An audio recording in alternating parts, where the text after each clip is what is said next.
PPP itu cukup apa? PPP itu sebutan untuk Oh, putra putri Pajajaran. Dari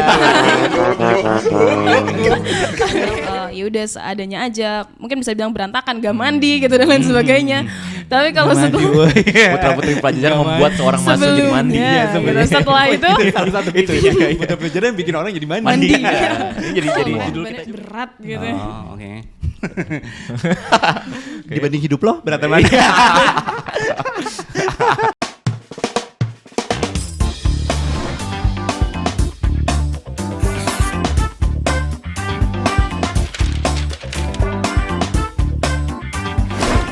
Zazar.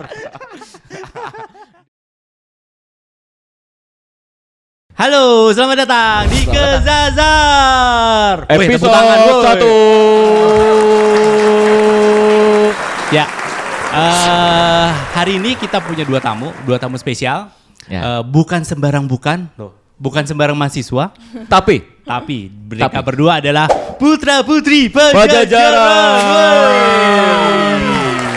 Ada Ya, dua orang. Ada dua orang. Ya. Berkenalan lah, lu yang kenalin. Iya, saya akan mengenalkan mereka semua. Ya, Jadi- silakan. Siapa coba? Ya, aku udah tahu namanya Siapa siapa. coba? Oke. Jadi yang di sebelah kanan saya ini namanya Kahla. Betul. Ya. Betul. Kahla dari Vkom. Vkom. Jurusan Apa? Nah, itu yang gua enggak tahu. Humas, weh, Humas. Oh ya, Humas. Ya. Dari Ya. Humas. Yeay. Mana yang Humas? Satu lagi. Satu lagi kita punya Faris, dia dari FISIP dan dari Hubungan Internasional. Yeay, tepuk tangan dulu dong. Woi, Forest dari Hubungan Oke. Internasional. Ini mereka berdua, kapan sih kemarin dinobatin jadi Putra Putri Pajajarannya? September tepatnya. Oh, September September. kemarin. Baru dong ya, baru 2 Baru bulan yang 2 lalu. bulan. Oh. 2 bulan, oke. Sebenarnya ya mau tahu nih, Waduh. itu apa sih nih? tugasnya? Iya, terus itu ngapain sih? Ngapain sih? Oke. Iya, iya. Oke. Oke, jadi Siapa? sebagai duta kampus ini tentunya Oke. kita punya serangkaian tugas yang bisa kita emban dan di antara itu adalah untuk mewakili nama Universitas Pajajaran. Tentunya juga sebagai bagian dari mahasiswa kita mewakili pendapat, opini dan juga kedudukan kita di pihak-pihak eksternal. Oh, kayak anggota DPR lah ya. Betul nggak? Aspirasi mahasiswa Jadi diserap sama dia, representasi. itu disampaikan begitu ya? Ya. Mirip-mirip. Jadi representasi sih lebih tepatnya. Oke. Dari mahasiswa, Mahasiswa seunpad. betul. Seunpad tuh. Betul, makanya Wah. bebannya berat gitu. Oh, oke. Dibanding hidup lo beratnya mana? Dibanding tugas kuliah itu berat. Oke. Iya. Nah, ini prosesnya gimana sih kemarin? Pengen tahu aja sih. Waduh, kalau prosesnya rangkaian dari masuk Putra Putri Pajajaran itu kita ada Putra Putri fakultasnya dulu. Oh, Jadi diseleksi jadi- dari fakultas masing-masing dulu sampai adalah finalis dari setiap fakultas. Jadi ada dari 16 fakultas itu masing-masing ngasih satu pasang. Nah, di sana barulah ada ajangnya lagi, kita di sana diseleksi gitu. Jadi sistemnya gimana? Gugur atau Sistemnya kebetulan enggak, kita Berasa kita main belajar dan bola ya, Pak. kita berkembang bareng-bareng di sana. Jadi kayak sebuah rangkaian kita tuh mengembangkan semua finalis, lalu pada akhirnya ya dipilihlah yang mungkin selama prosesnya itu mendapat penilaian yang lebih gitu. Jadi teman-teman nih finalis terbaik nih seunpad. Insya Allah. Namanya juga Putra Putri Pajajaran, ya pasti yang terbaik lah. Iya dong, tapi kan kita harus tahu ya. Kira-kira nih orang-orang yang terbaik ini gimana caranya bisa jadi terbaik? Oh ya, Iya. oke, itu paling penting. Iya. Oke, dari rangkaian mungkin ya. Ya. Kita tuh di rangkaiannya sendiri sebetulnya di Putra Putri Pajajaran itu cukup panjang, prosesnya 1,5 bulan berarti ya. Oh, lama Full juga ya? Selama liburan. Jadi selama liburan kita full oke. 1,5 bulan itu rangkaian.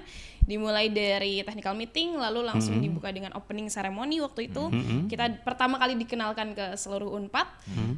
Kita mengenalkan kasih speech 1 menit kurang lebihnya. Setelah itu langsung masuk additional class, terus ada karantina, ada juga rangkaian-rangkaian lain kayak catwalk class, terus ada unjuk bisa motion challenge sampai akhirnya grand final. Oh, termasuk belajar bedakan gitu ya? Iya, ada, Iya kan? betul.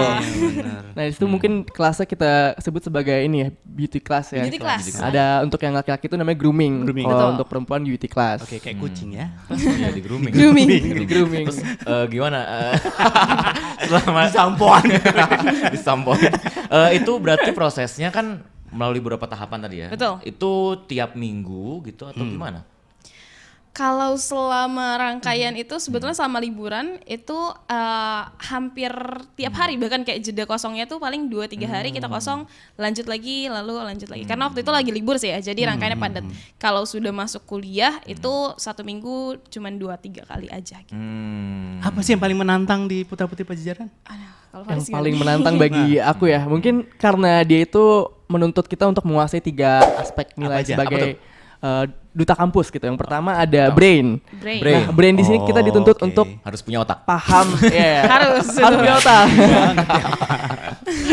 Kita harus bisa mawas terkait isu terkini juga, gimana kita bisa ngasih pendapat yang baik, argumentatif, yang tentunya juga harus singkat gitu ya, bisa diberikan kepada publik. Yang kedua ada beauty nih, yang mungkin kalau aku sebagai laki-laki sendiri juga ngerasa tantangan gitu ya. Dimana kita harus bisa tampil dengan selayaknya gitu, mungkin bukan secara tradisional harus ngikutin beauty standards, tapi ya harus kelihatan rapih lah gitu. Dan ketiga ada behavior. Nah, behavior di sini gimana cara kita menempatkan diri, harus memiliki attitude yang baik gitu, dan juga harus bisa sopan di depan publik. Nah, menguasai 3 ini tentunya juga sulit gitu bagi kami. Jadi rangkaian Putra Putri Pajajaran kemarin untungnya kita dapat kelas yang sebegitu komprehensifnya gitu mengenai 3 hal itu, dan akhirnya bisa berada di titik ini gitu. Oke. Aku mau tanya. Oh iya boleh. Ada nggak momen struggle selama 1,5 bulan itu yang paling berkesan? Paling berkesan nih. Nah, Kakak dulu deh. Paling berkesan struggle banget mungkin justru di tengah-tengah pas karantina, itu proses yang benar-benar setelah capek banget gitu ya, liburan di saat orang-orang bisa pulang ke rumahnya masing-masing, bisa istirahat dan lain sebagainya, kayak kita harus struggling di sana kurang lebih 3 hari, dan itu menginap, mau tidak mau semua rangkaiannya ya PPP lagi gitu di sana. PPP itu cukup apa? PPP tuh sebutan untuk Putra Putri Pajajaran. Disebutnya PPP. Oh mohon maaf, gue gak pakai singkatan. Oke. lanjut. Disebutnya PPP. Nah, karena mungkin momennya banyak, bisa dibilang udah jenuh dan capek, terus mau nggak mau kita tetap harus tampil beauty brand behavior itunya juga gitu. Jadi di sana cukup down, dan untuk naikin moodnya lagi itu cukup susah sih. Diapain sih? Pengen tuh bisa Ada sampai down momennya. ini loh, momen itu. Ku menangis. Astagfirullahaladzim. Iya bisa juga sih. Iya kebayang sih. Kalau mau menangis-nangis, beberapa kamar cewek ada, nggak tahu nih kalau Cuma Ya, di coba. kamar cewek tuh ada beberapa kayak momen-momen yang ngobrol bareng gitu, gimana keluh kesah, maksudnya struggle kita selama ini, terus banyak sih yang dipelajari, tapi pada akhirnya ternyata ya sulit juga melewati ini semua. Jadi kalau cewek-cewek tuh ketika tukar cerita, ternyata mereka juga ada banyak yang ya apa ya, struggling di sana gitu, jadi nangis sendiri dan lain sebagainya. Jadi mungkin saat itu sih kalau cewek-cewek gitu. Kalau buat Faris sendiri apa yang paling ada nggak momen yang paling cukup apa ya, cukup yang butuh tough gitu, jadi orang yang tough gitu ya, yang pada saat ini nih, pada saat Putra Putri Pajajaran ini. Oke, dari rangkaian karantina ya mungkin ya. Kalau aku ngerasa di rangkaian Putra Putri Pajajaran itu ketika kita membawa bukan nama kita sendiri tapi juga fakultas, begitu, dan ada beban moral juga untuk mewakili keinginan juga harapan dari teman-teman sekampus kita gitu kan. Gimana sih cara bisa memenangkan FISIP di Putra Putri Pajajaran gitu. Dan juga Emang pasti ini harus jadi ini ya, harus jadi kayak turunan gitu dari FISIP gitu. Atau gimana sih? Ah, Ada kultur gitu nggak? enggak sih sebenarnya, lebih kayak perjuangan dari titik jurusan dari hubungan internasional dari aku tuh udah dapat banyak banget dukungan nih. Jadi ada beban, aduh nggak boleh mengecewakan mereka gitu kan, yang karena mendukung pengorbanannya kita. udah banyak banget gitu. Dan ketika di panggung PPP itu menjadi hal yang benar-benar constantly challenging gitu, dari mental, fisik juga, kegiatan yang terus-menerus hari demi hari, dan kita ketemu orang yang sama lagi gitu kan. Betul. Dan memang lebih ke cara kita nge-sustain energi kita daripada harus tiap hari semaksimal itu. Kalau menurut aku lebih gimana sih cara kita bisa menjaga momentum kita, Ritmenya ya. sustain Iya, ya, betul. Ada momen paling ini nggak? Paling dek gitu bahwa aduh gue udah capek banget gitu. Terus aku juga pengen Kayaknya- tahu bouncing back-nya gimana? Ya itu paling penting sih. Kalau dari aku mungkin yang paling berat itu adalah ketika motion challenge mungkin ya. Motion Motion challenge challenge itu tuh ngapain? ngapain? Nah, motion challenge itu waktu itu ada, kita dikasih soal, kasih mosi ya sebutannya. Oh, gue kebayangin motion challenge tuh. Iya pura-pura. bergerak gitu loh. Oh ternyata buat debat. Berdebat. Iya. Motion challenge ini tapi sifatnya bukan kita debat dengan delegasi lain. Kita dikasih mosi, apa yang menjadi pernyataan dari jurinya yang udah disiapkan, terus kita jawab dengan pemahaman kita gitu. Dan disinilah yang aspek pertama itu yang dinilai brain kita gitu kan. Dan aku ngelihat dari delegasi itu udah pada siapin belajar dan segala macamnya, dan kita juga bingung nanti kira-kira yang keluar apa. Tapi di situ yang mungkin aku ngerasa sangat sulit adalah ketika ngerasa sendiri gitu. Sendiri. Supporter waktu itu dari Visip lagi banyak yang berhalangan, Yeah. dan aku ngerasa wah ternyata aku bergantung banget nih sama dukungan eksternal gitu kan. Dan walaupun sedikit tapi masih ada, dan aku bisa menghargai keberadaan mereka waktu itu. Jadi kayak lebih ngerasa oh mungkin emang harus saatnya bisa lepas dari banyaknya orang yang ngedukung dan mulai coba cari self support sendiri gitu.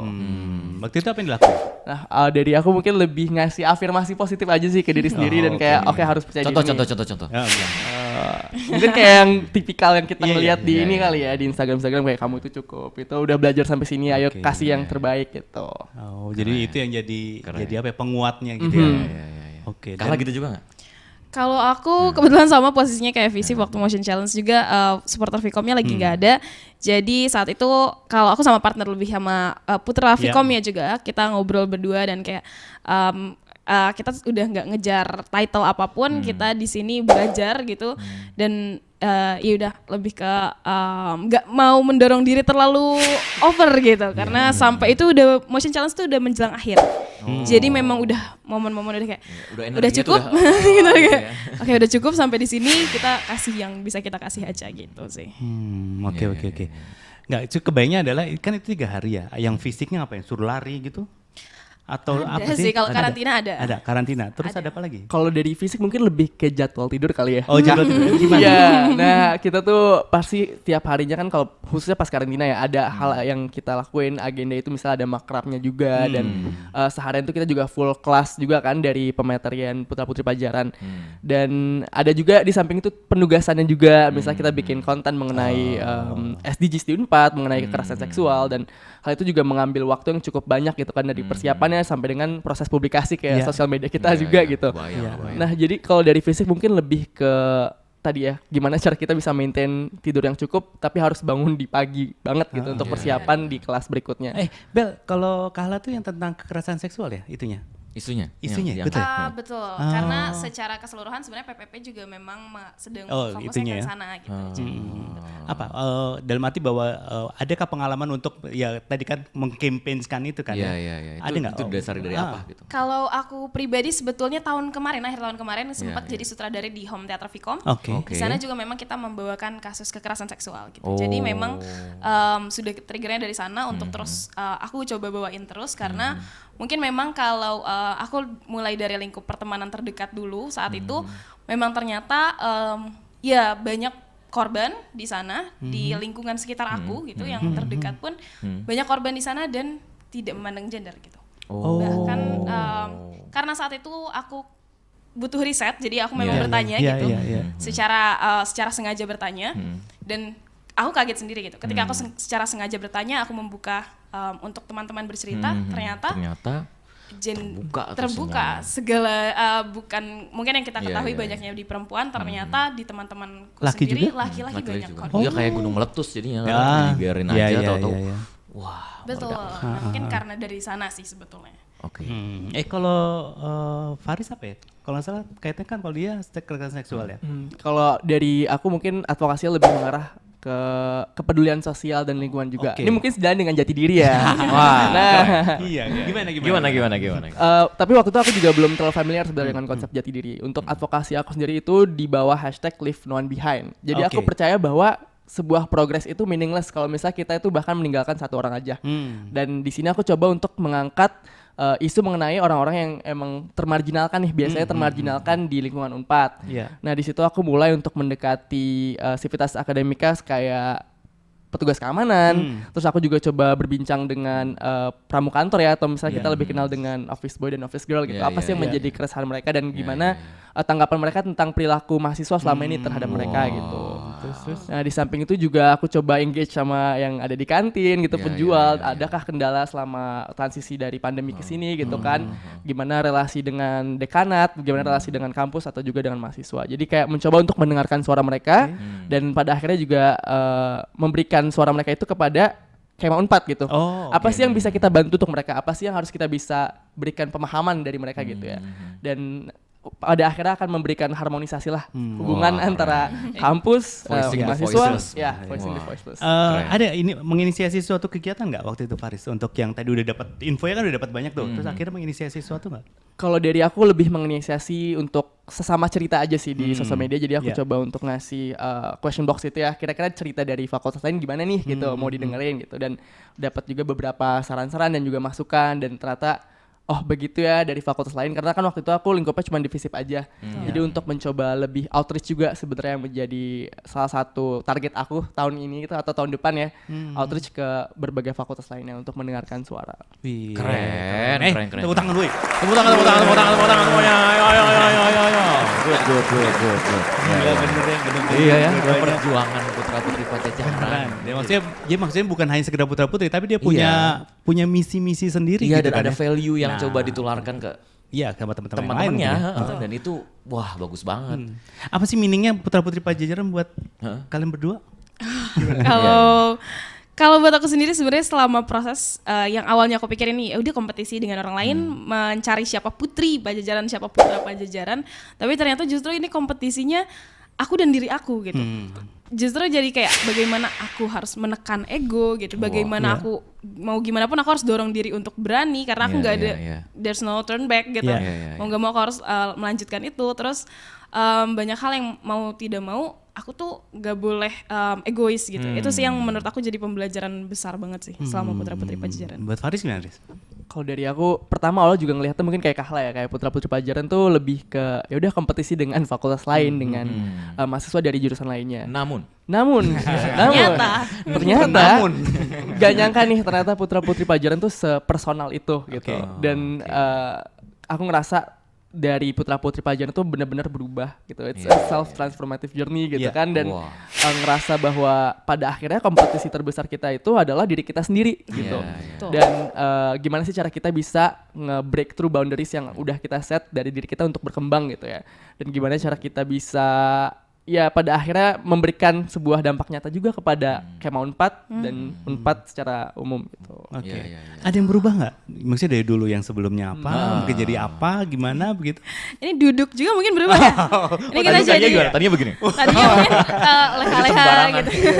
Gimana? Sekarang Banyak banget sih sebetulnya dari pembawaan diri mungkin aku yang paling kerasa banget berubah. Kayak mungkin kalau kuliah dan lain ya udah nyantai gitu, kadang ke kampus pakai kaos doang, terus kadang ya udah seadanya aja, mungkin bisa bilang berantakan, gak mandi gitu dan lain sebagainya. Tapi kalau setelah putra-putri Pajajaran membuat seorang mahasiswa jadi mandi. gitu, setelah itu Salah satu itu ya. Putra-putra yang bikin orang jadi mandi. Ini jadi judul kita juga ya. tapi setelah jadi mengikuti rangkaiannya, jadi sadar gitu betapa pembawaan diri itu juga salah satu hal yang penting, itu mengubah aku, bukan memaksa sebetulnya, tapi jadinya terbiasa. Itu hal yang positif juga, jadi terbiasa. Jadi mungkin itu sih salah satunya. Faris apa Faris? Nah ini kalau laki-laki kayaknya bakal lebih berubah lagi sebenarnya. Kita yang biasanya Mungkin kumisan muda gitu ya. Jadi bukan Pak, ini Pak. kalau sebagai putra Pajajaran tuh sekarang jadi lebih ngerasa mawas ke penampilan sih. Dan kalau keluar kosan tuh yang tadinya ya udahlah ke FISIP doang gitu, nanti nongkrong sama teman-teman juga gitu kan. Sekarang kayak oh ya harus lebih terlihat rapih gitu karena udah menjadi wajah buat Unpad juga gitu kan. Jadi emang lebih ada consideration gitu sebelum keluar kosan, gue udah rapi belum ya gitu. Aku udah ini belum ya gitu. Jadi emang ngerasa perubahan tuh satu di penampilan dan gimana sih cara kita coba lebih menyiapkan diri juga ketika ada di publik gitu kan. Itu sih yang jadi tantangan mungkin. Iya. Gila. Gimana respon teman-teman setelah tahu, wah pemenangnya adalah Faris Sama dan Kahla. Kalau respon pas setelah final banget juga itu benar-benar heboh dan terasa banget gitu, dukungan mereka berdampak pada aku sendiri yang pada akhirnya mendapatkan title ini. Tapi setelahnya juga itu rasanya jadi sedikit bisa dibilang agak asing ya, karena berubahnya oh putri datang gitu, kadang kayak gitu bahkan ada putri bahkan dan kayak pangeran. seakan-akan tuh kayak enggak, aku datang sebagai Kahla bukan sebagai putri gitu. Terkadang gitu kayak teman-teman aku datang sebagai Kahla bukan Dia putri. datang sebagai Kahla. Jadi kalau misalnya kadang kalau ke Vkom kayak cuma sekedar ketemu sama teman-teman itu ya mau tidak mau karena jadinya diketahui oleh orang bahwa putri Pajajaran, sedikit diperbaiki lah behaviornya tadi mungkin gitu sih. Oke. Faris Gimana, Riz? Ya, kalau mirip-mirip sama Kahla juga. Tiap jalan ke kampus tuh pasti ada juga. bergelingik. Putra gitu katanya. Sambil ini ya, Ada yang langsungnya kayak gini. Ada sama-sama juga. Oh. Ada yang ngasih salam juga gitu kan. Oh ya. Tapi di situ aku coba tegasin lagi, enggak gitu. Kita tuh jadi putra bukan maksudnya lebih tinggi daripada kalian, bukan. Justru jadi teman yang sejajar juga gitu.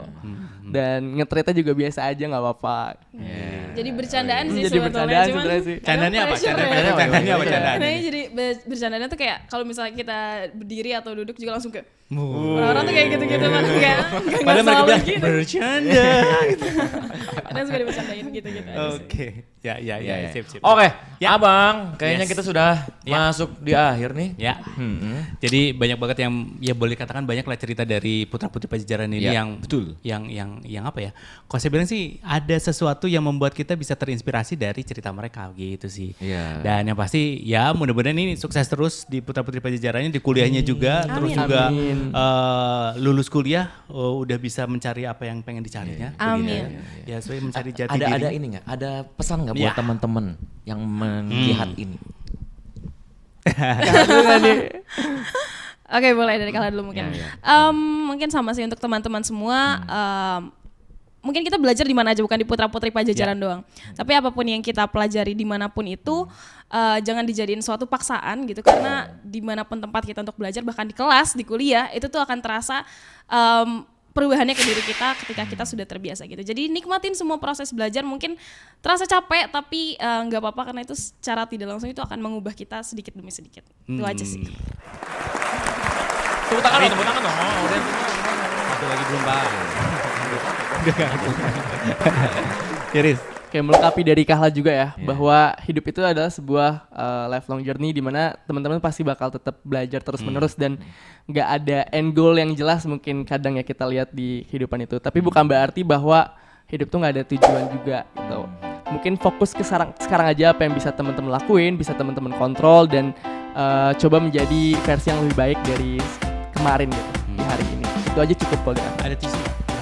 Tepuk tangan tuh mereka. Luar biasa. Oke, ya. Oke. Terima kasih. Mungkin kita akan ketemu lagi di episode berikutnya. Berikutnya. Dan kita salam ke Zazar. Bye-bye semuanya. Sampai ketemu episode selanjutnya.